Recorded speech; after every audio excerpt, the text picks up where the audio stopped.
Fala galera, quem fala é o professor Bruno Sampaio. Vamos lá para mais uma questão de física. Em uma pista, um carro de massa igual a 1.500 kg e velocidade igual a 72 km por hora passa por uma grande elevação. Em relação à força normal, ela é maior, menor ou igual à força-peso, dado raio de curvatura 100 metros. Então a situação que nós temos basicamente é a seguinte: olhando de frente, a gente tem uma superfície sobreelevada, onde está passando um veículo ali por ela. Vamos considerar que está passando pelo ponto mais alto pela falta de informação da questão. Nesse ponto, eu tenho que avaliar quais são as forças que atuam sobre esse corpo. Se a gente observar, pelo fato de ela estar no planeta, ela sofre a ação da força-peso e que vai estar apontando para o centro da Terra, que olhando de frente está exatamente embaixo. Sendo que a superfície ela não permite que esse corpo desça, porque ela está fazendo uma força que a gente chama de força normal, que são as forças que a gente está efetivamente querendo comparar. Podem até ter outras forças em outras direções, mas a gente não tem informação suficiente para definir.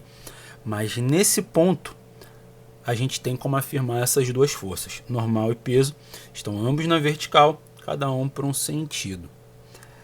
Agora, para avaliar se é maior, menor ou igual, o que a gente tem que ver é a relação da força resultante. Como a gente está trabalhando com o movimento de curva, nós temos que existe uma resultante centrípeta. Todo movimento que tem curva tem uma força resultante que atua na direção do centro da curva.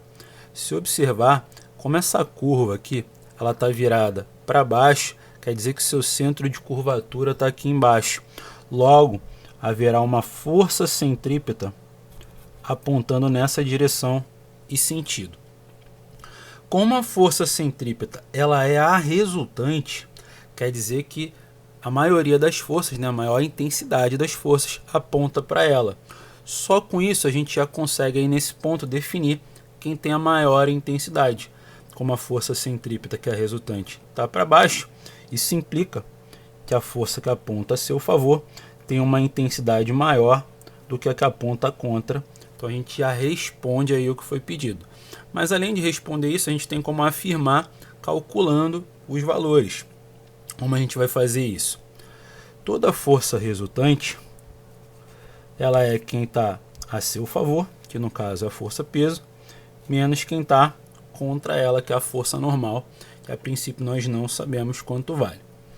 A força centrípeta ela tem uma equação própria, que é mv² sobre r. E o peso tem o m vezes g. A normal é que não tem uma fórmula própria para isso.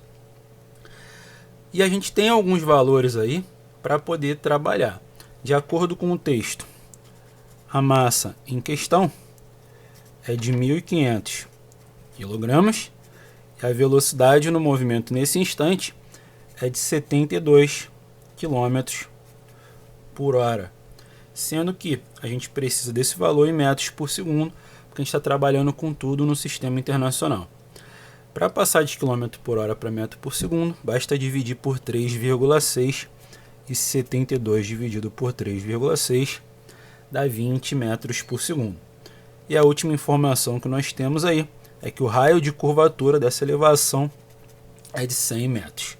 Então agora vamos substituir os nossos valores.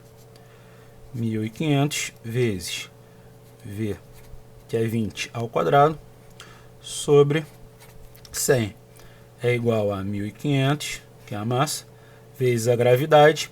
Quando não fala nada, a gente pode aproximar 10 metros por segundo ao quadrado, menos a normal. Então vamos lá. Eu posso cortar 2 zeros do 1.500 com 2 zeros do 100.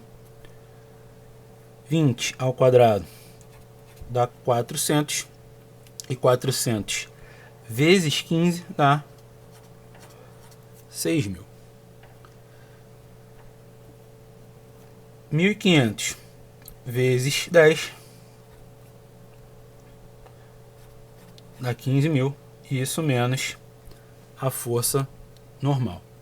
Para a gente descobrir o valor da força normal, basta passar ela para o outro lado positivo e os 6.000 trocando, passando negativo. Então vai ficar 15.000 menos 6.000. Isso daqui dá 9.000 newtons.